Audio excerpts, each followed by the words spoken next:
Hi everyone, I'm Young Kim in Geography and I'm the director of the Words and Poverty Theme and Certificate. Thanks for coming to this talk and very warm day. And they tried to get a fan here, but it's kind of way too noisy, so I said no, that's enough, so a big girl. Thanks. Today, it's our second talk of the Words and Poverty Week on immigrants.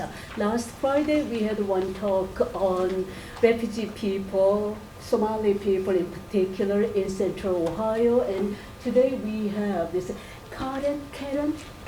Okay, Karen, Nepali-speaking Bhutanese people in Akron, Ohio. And the speaker, Dr. Meredith Gartin, she is a visiting assistant professor of Global Health Initiative in Ohio University.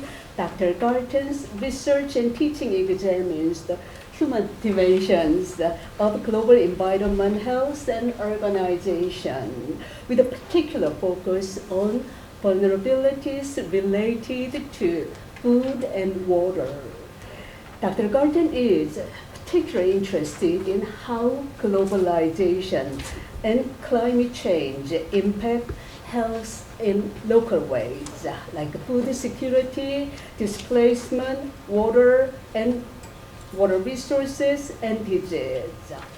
Dr. Gartin has numerous publications in scholarly journals on medical anthropology, global sustainability, and global health. And without further ado, I will let you hear from Dr. Gartin. Thank you. So thank you for coming out. We'll try not to fall asleep. It is a bit warm in here. So I teach on the topics of immigrant, migrant health here at the university. I teach an undergraduate course on Introduction to Immigrant, Migrant Health. It's a Tier 2 course, so if anybody's interested, check it out. And I'm starting to teach a new graduate level course in global migration health that looks more at sort of the global migration crisis around the world. So if we have any grad students, that course is still enrolling and it'll start in the second half of the semester. And there was a little bit of an overview on the research that I do, but I'm kind of new to Ohio. I moved here about 3 years ago to work at the university, but for the past 10 years prior to that, I was living in Phoenix, Arizona. So a lot of my research actually looked at Mexican immigration in the Phoenix area. I speak Spanish, I do a lot of work in Latin America.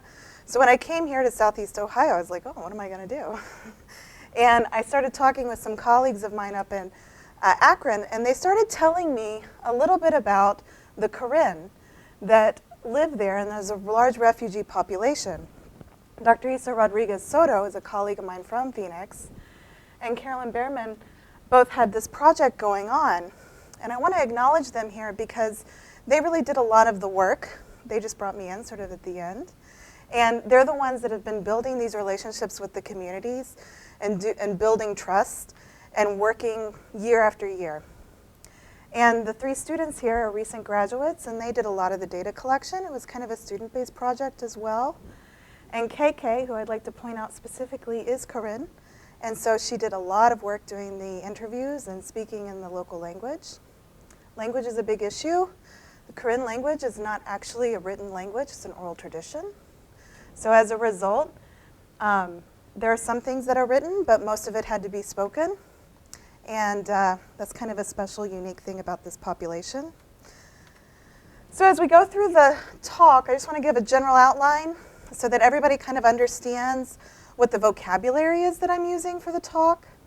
So we're going to talk a little bit about internally displaced peoples, refugees, migrants, asylum seekers, and just broadly talk a little bit about how those categories fit in policy for immigration and whether or not they mean anything, really. And then what the stages of migration are as well for refugees. And then as we get past that, and I promise I'll keep it pretty short, then we'll get into the meat of the talk that goes really into what the Corinne experience is in Akron, the Corinne experience in the United States, and why I think Corinne in Akron is a really special thing to talk about. And not to give too much away, but just to let you know that refugee resettlement is not the final phase of the migratory process. So when people are resettled, they often move to another place. There's a lot that they have to do once they get there. And so what we find is that when they're settled to one spot, they tend to move. Maybe they move to other parts of the United States. But in Akron, a lot of people stay. And part of what this talk is going to do is sort of illustrate maybe some reasons why they like Akron and why they stay. So the United Nations High Council on Refugees defines internally displaced people, IDP, as those who are forced to flee their home but remain within the country and under the protection of the government, even if that government is the one who's forcing them to flee. So these are people who can no longer stay where they were living on their property or in their home, and they've been forced to go someplace else in the country. In 2017, I couldn't find anything on 2018, so that was the most recent number I could find. 40 million people were internally displaced.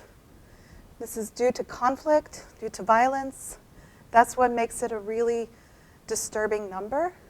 And we know that that number is increasing, so that was 2017. I know the number is higher now in 2018. So this is kind of a block category here. So internally displaced peoples are those who've had to flee, but they remain in the country. When they cross borders, that's when they start to be called refugees. Now, sometimes when we're listening in the news, we hear people say refugee migrants, we hear migrants. But that's not always the right way to talk about migrant populations. Sometimes what they're really talking about is the migratory process of moving, right? But not the migrant as a person of category. So migrants are temporary, and they're a legal category. You can be a migrant, for example, in the United States, have a visa to do seasonal work with the expectation that you're only here for a period of time to do what you're doing, and then you go back home. And that's what most migrants really want to do. They want to be able to go, earn a little bit of money, maybe move around, and come back. In Europe, we see a lot of other kinds of migrants. It kind of goes back to like a tribal heritage where they migrated. They knew no nation boundary. And that's a different kind of story, but still a migrant because they're moving and they want to live in different places. Refugees are fleeing and they're moving because they're afraid. They can't go back to where they were. So it's a category.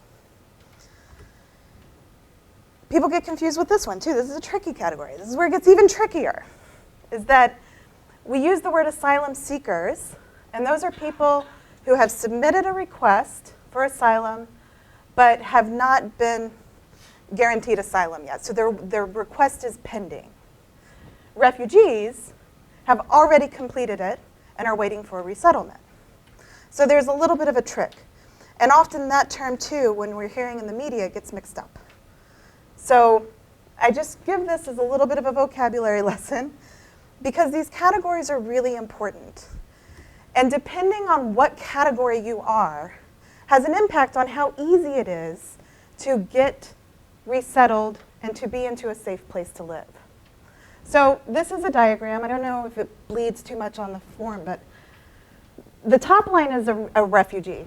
The other three are asylum seekers. There's different ways to come in as an asylum seeker. And you'll see this refugee, it makes it look like it's really clean and perfect and easy. It's really not. But it says that a refugee goes through the resettlement process. When their status is granted, if they're coming to the United States, they go to US border, Department of the State picks them up, takes them to this special room where they do an interview, talk a little bit about their resettlement, where they're going to go. Then they get into a car and they go to the city. Now, that's a really simplistic way of understanding the process, but that's the process theoretically. If you're an asylum seeker and you enter with a visa, what they do is they say, oh, okay, but you're an asylum seeker, so we're going to sit down and have an interview with you. And then you're either going to be granted or you're going to go to this special hearing where they're going to decide on what the decision is. If you come in without any kind of documentation, you go into a detention center where they interview you and then decide whether or not your concern is credible enough, at which point they send you to a hearing, decision gets made. And if you come in on some other kind of visa, like a tourist visa, but you come in on a tourist visa and you say, I'm seeking asylum, then again, you go into the detention center and you go into a hearing, and you have to go through this process. This process takes a lot of time. The hearing will either grant you asylum, deny you and deport you, or allow you to appeal, and then you go back through the same process. So that's a little bit to explain kind of the difference between these two groups. And I put this up. I'm going to say as a disclaimer, this table is a little misleading because of the way it's categorized. Asylum or other relief granted. So it looks like we're going up, that we are granting asylum for people, but actually the number is going down. That other relief granted are different forms of visas that are being offered people that has a time-bound sequence to them. It says, okay, we don't know if you really have credible fear. We don't know if you can seek asylum here. We'll give it 2 years, see how it goes, and in 2 years you have to come back. And so that's that other relief granted. And there's a bunch of different kinds of visas that we offer. And it's good, but it keeps people in the process, which wears the process down. So the real number, I think, I don't know, for 2018, I couldn't find a number for the full year. But 2017, it was less than 20% that were granted asylum. And in 2016, I think it was around like 17% or something. So globally, this is a list of internally displaced people, sort of by rank of the numbers. It's in the millions for most of those. And so you all had someone talk about Somalia on Friday. That's great. It's a big population that's here.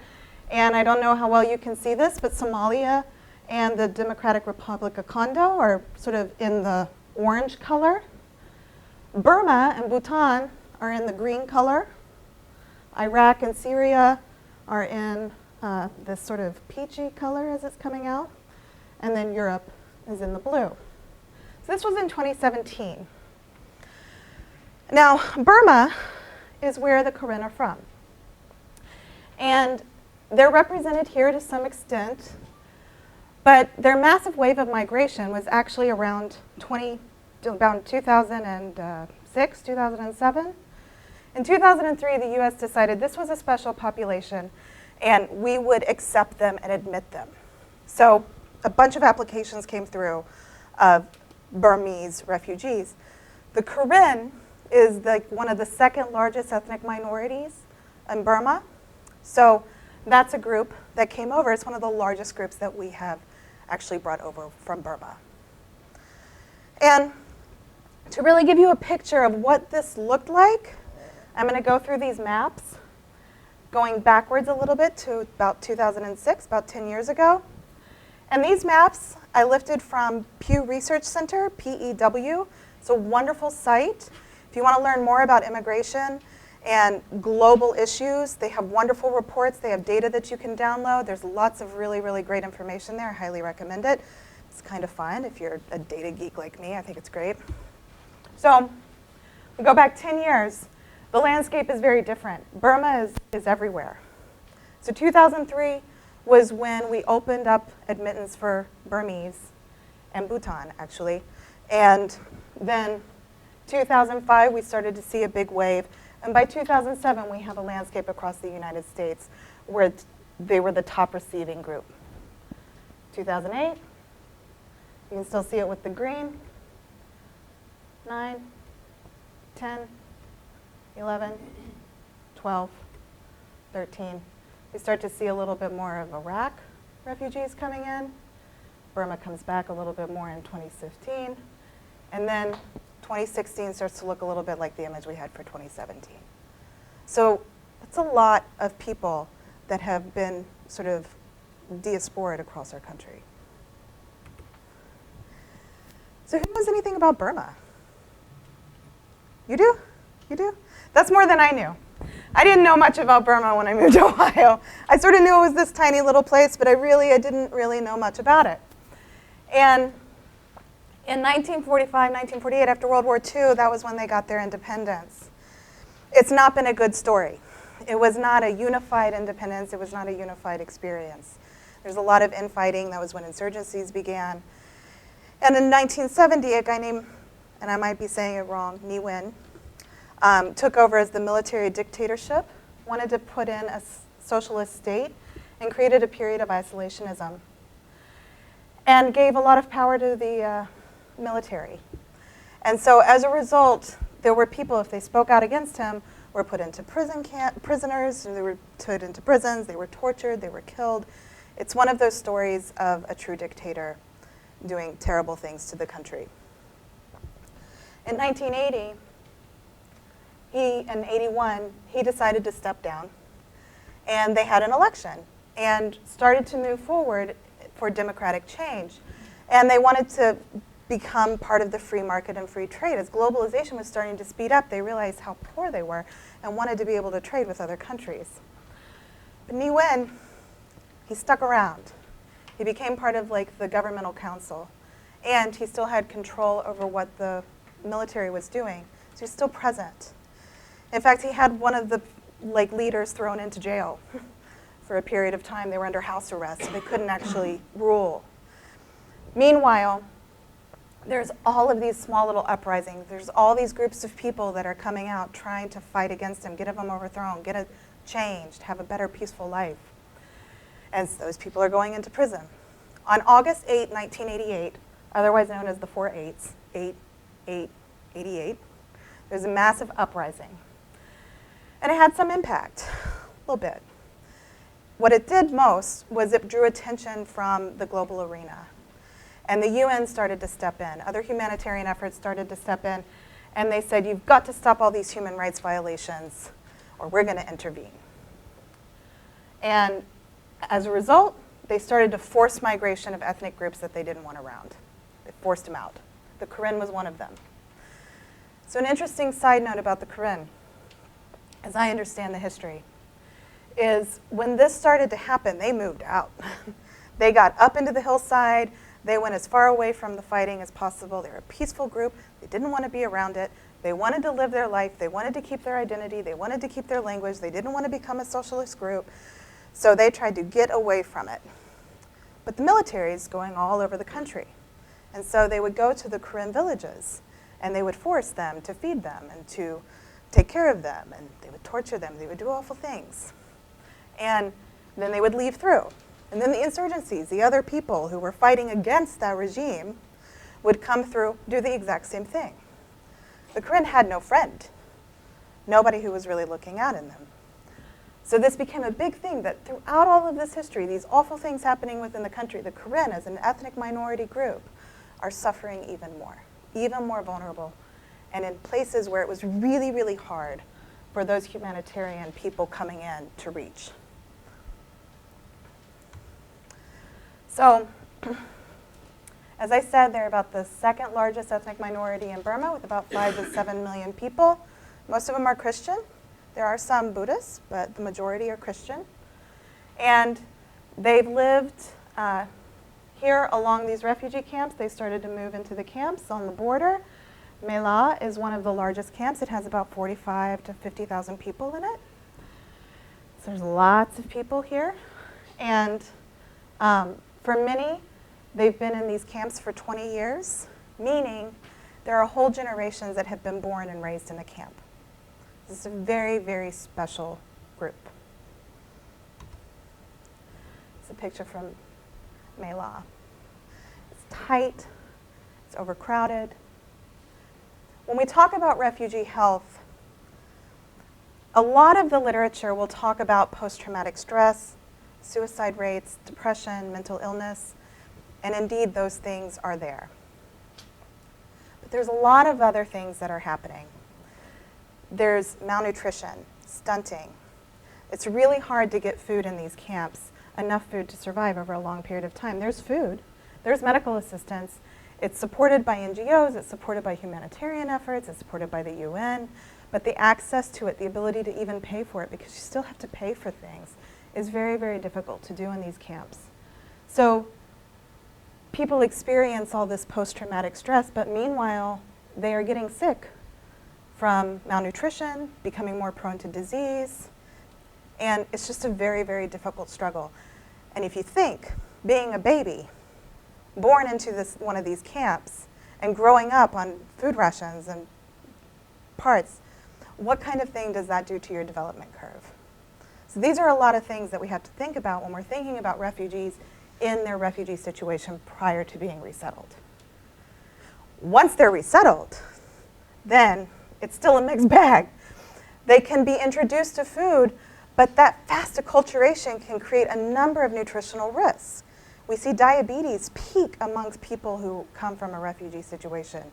We still see malnutrition. We can see obesity emerge out of being quick eating out of those situations, but we can also see stunting, where people haven't been able to grow as high as they needed to, and so they're stunted, and dealing with a lot of other kinds of diseases that makes them more susceptible to getting. So it's complicated. It becomes a very, very complicated issue. And what we hope for are policies that are in place to help people, to make it easier. So the UN High Commission for Refugee recognizes there's 3 solutions for refugees. They can be repatriated back to their home country. In other words, they can go back. But for the Corinne, they don't really think that that's possible. They don't see any way that they think Corinne will ever be able to go back. They see local integration in the place where they have asylum. So Thailand for the Corinne, if they're in one of the camps. But Thailand doesn't really want them. It's a bad situation for them. There's a lot of racism. So for the Corinne, resettlement to a third country is really the best option.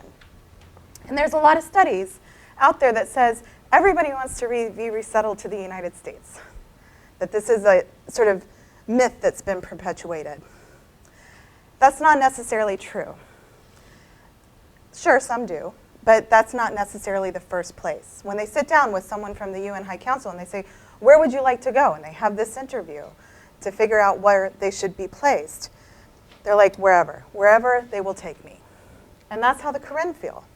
They just don't want to stay in the situation where they've been.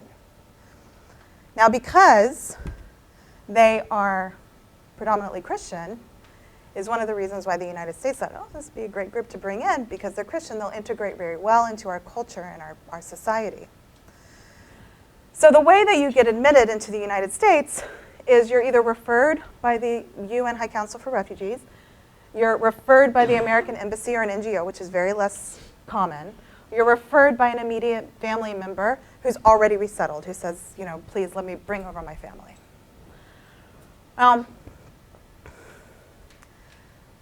Again, it looks simple. But the process is really complicated. So during this admittance process, they are sent to someone who sits down and has an interview with them and says, in the camp, they're still in the camp, and they say, okay, here's a medical screening we got to go through, make sure that you're healthy. Here's a cultural orientation so you become familiar. Here's what you're going to have to do once you resettle. So there's all of this sort of pre-departure stuff that the refugees go through before they're resettled. Then when they come here, they have that other interview, right? They come to the border, Department of the State says, hey, you're the refugee, come with me. And then they go and they have their interview. Again, another medical screening, and they go through this process. Then they get sent to the city. Once they arrive in the city, there are agencies that are there to meet with them and help with their transition. And the agencies, some of the first things that they're supposed to do, get them into language classes so they can start learning English, because if they're going to become a citizen, they have to take the test. The test is in English. So they get them into language classes.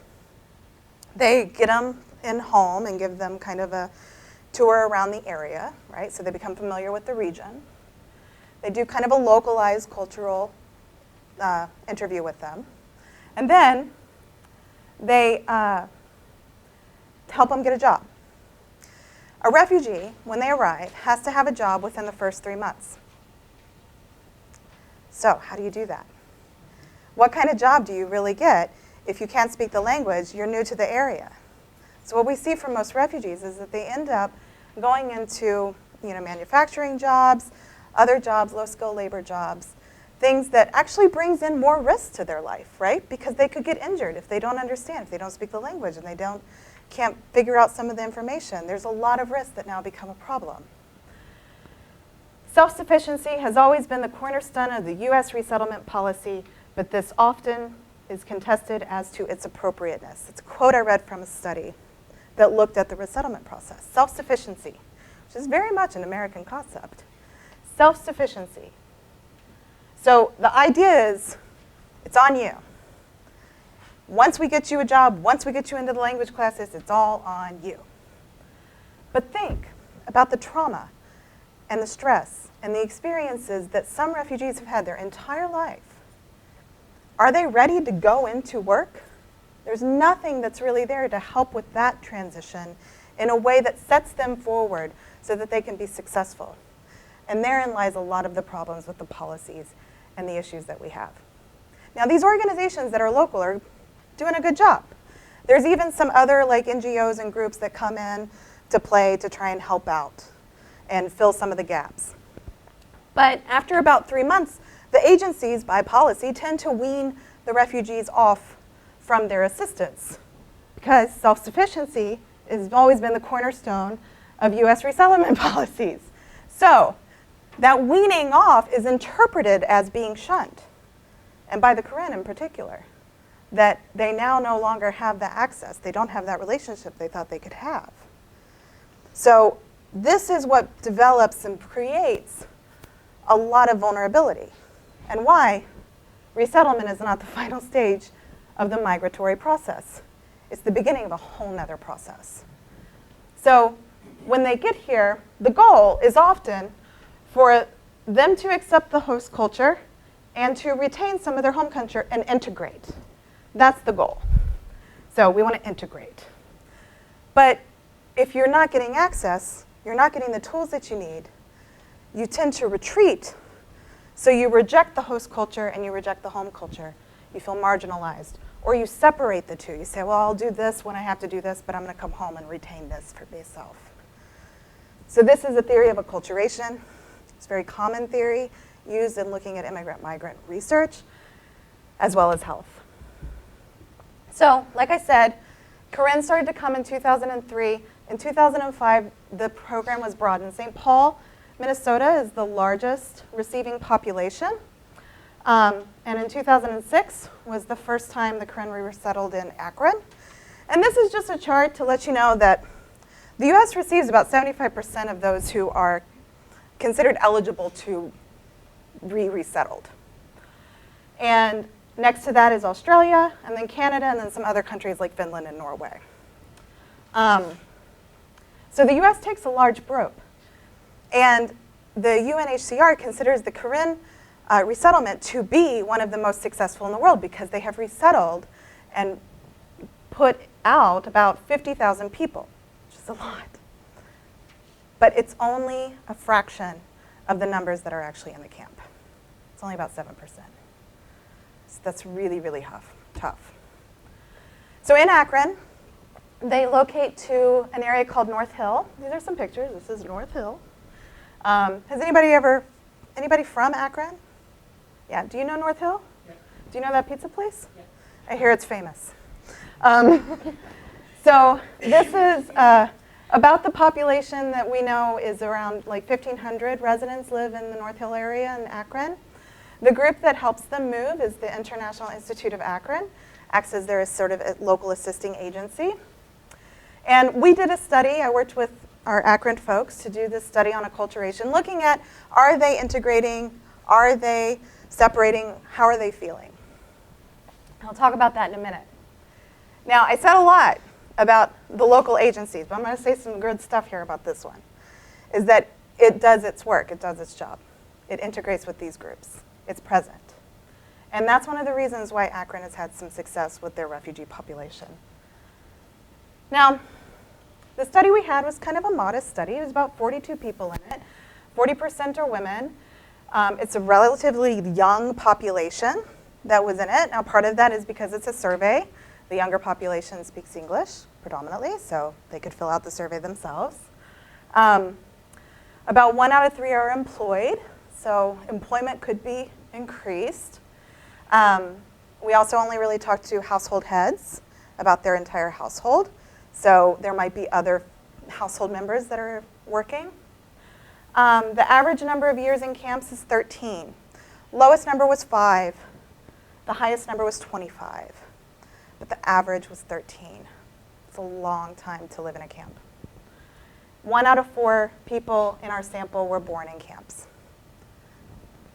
And about 55% speak English.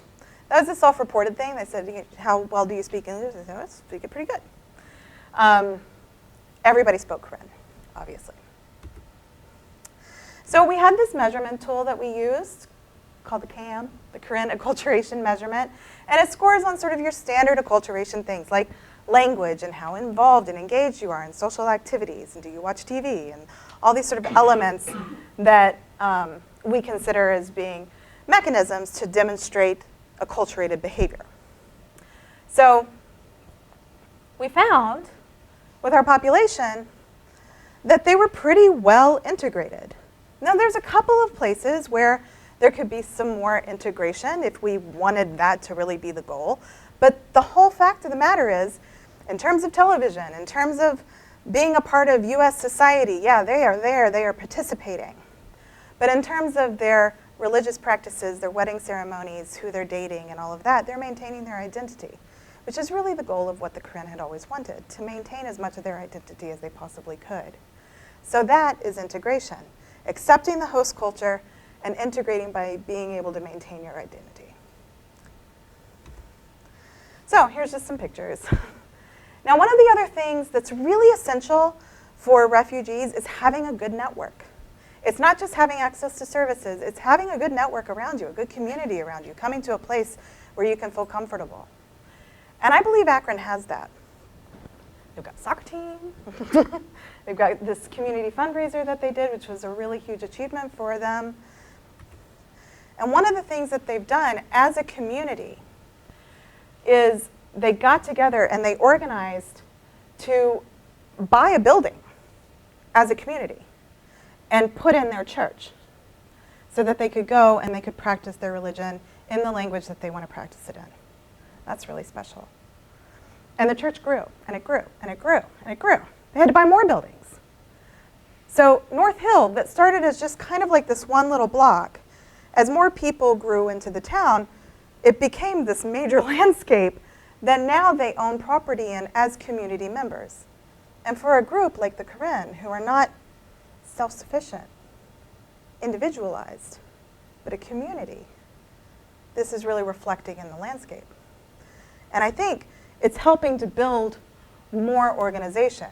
It's helping to provide a network so that when people come to it or are suffering or struggling, then they can be there and they can have a network to depend on.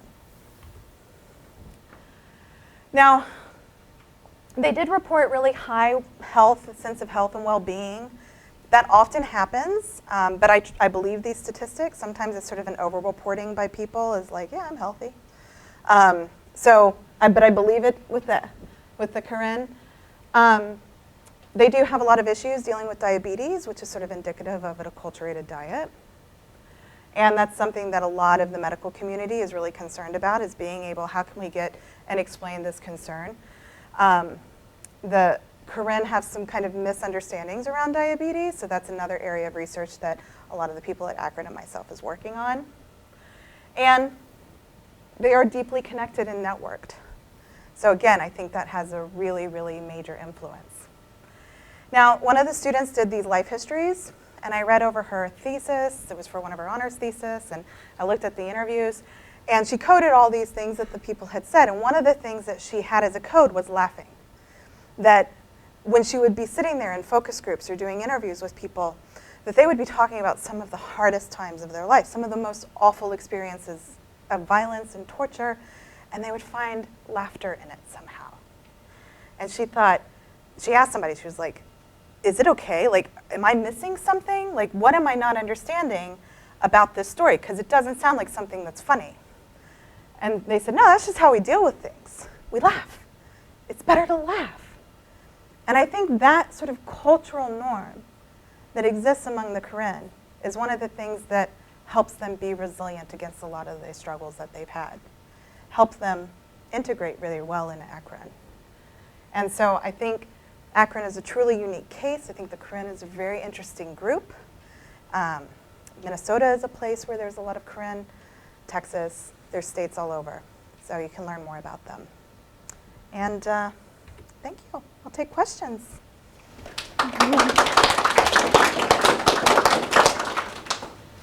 What does that say? Thank you. In what language? In Corinne, isn't it I pretty? didn't think it was written. It wasn't. Some words are written. Okay. Yeah. And then the follow-up question to hers, it's, you said many of them spent about like 13 years or more in camps. Yeah. So many of them spent their formative years in refugee camps, right? So I was wondering whether they were literate or what kind of school education. So That's a great. That might be a big question. So they're Yeah. speaking English, that's one thing, but can they write their own languages? That's a great question. So the question for those who maybe didn't hear it is, if the average number of years in the camp is 13, then, and some people were born in the camps, what happens in those formative years? How have they accessed education? What languages do they speak? And there are schools in camps, and kids go to school. The Corinne actually have a very, very strong value towards education. They want their kids to be educated. They want them to go to school. They want them to speak English. They want them to speak languages. So they do. And actually, our sample has a large population that speaks both Burmese and Thai. So we've got a multilingual sample. Burmese, Thai, English, and Corinne. It's a lot of languages to speak. So they go to school. They're literate in these other languages. And they are continuing to go to school in the United States and learn that language.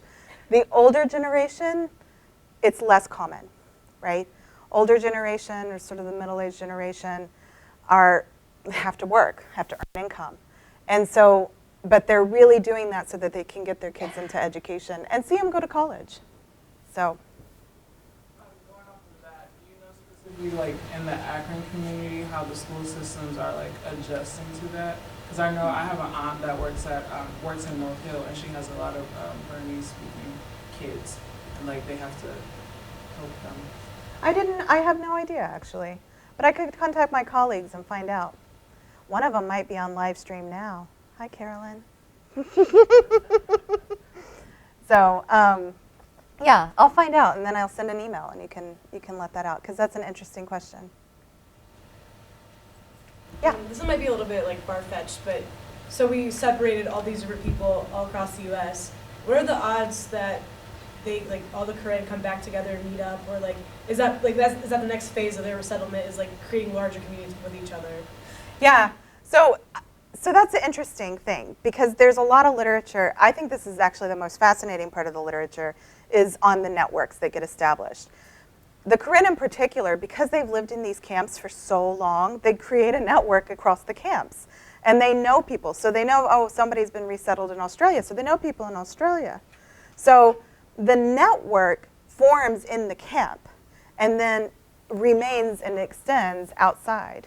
Now, as far as like coming together across the United States, I don't know. But a lot of the literature in cities other than Akron, Akron's the only one where like there's not a second migration process so much, they stay. But in others, they move. So they'll land, I can't think of a name right now, but let's just say New York, whatever. And they come into that city, and they're there for a little while. They try to integrate, and then they're talking to their family and friends that are in other cities, and they're like, just come on over here. And so then they end up moving. That seems to be the more normal trend. The trick with it, though, is in the data management of this. We don't know much about it because sometimes it takes too much time to track them down. And if they had a better relationship with a lot of the local agencies, they could say, hey, I'm just going to move here. Here's my contact information. But they don't have those relationships. Yeah? Another question with, when you were talking about a curated diet and the misunderstanding of diabetes, what exactly did you mean? And acculturated. So acculturation. So the question is, I was talking about acculturation diet, acculturated diet. And that's a good question. It means that there was a traditional diet that the Corinne had. And when they come to the United States, they can either maintain that diet, keep it going by going to the store and finding those special things, or they start to adopt the host site. So it's the same idea with this guy, acculturation. In some way, they accept the host culture, and they either reject their own cultural diet, or they find a way to retain some of their cultural diet and accept the host culture diet. So I think like one of the things that they like is Thanksgiving dinner, right? I think that was like a big festival that they did at the church in Akron. And that's a pretty American US cultural dinner.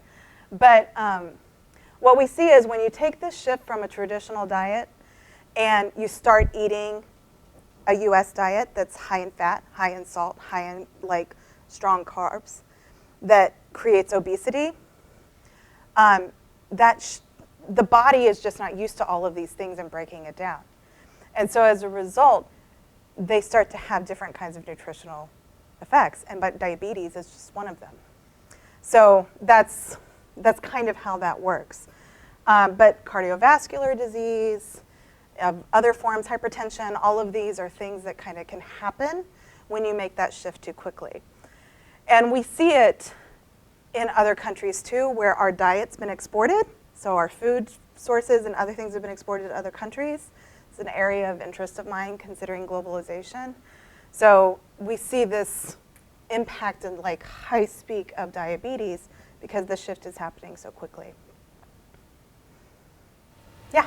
Have you or any of your colleagues compared the Korean experience with the experience of other Southeast Asian refugees who have had kind of a similar asylee, very traumatic kind of uprooting and being given asylum here?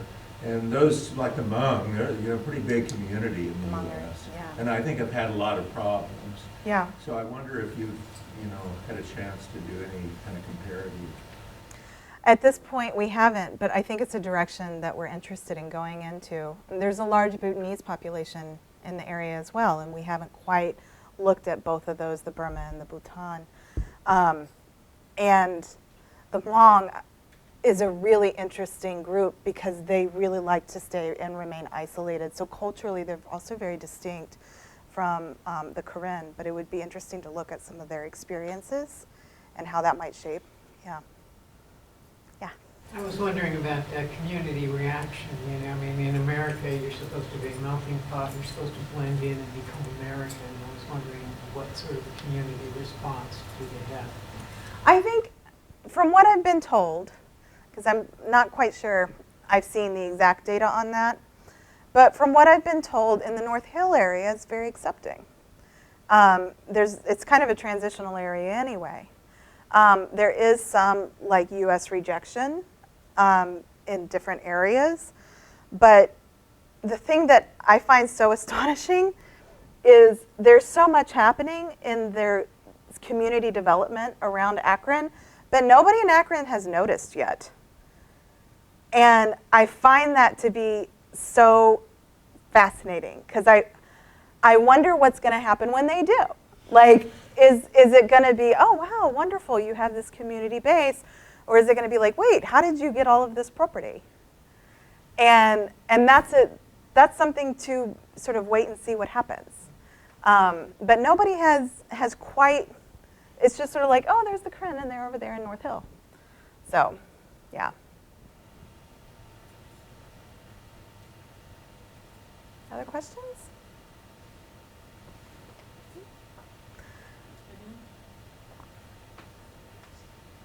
No more questions. Thanks a lot for coming.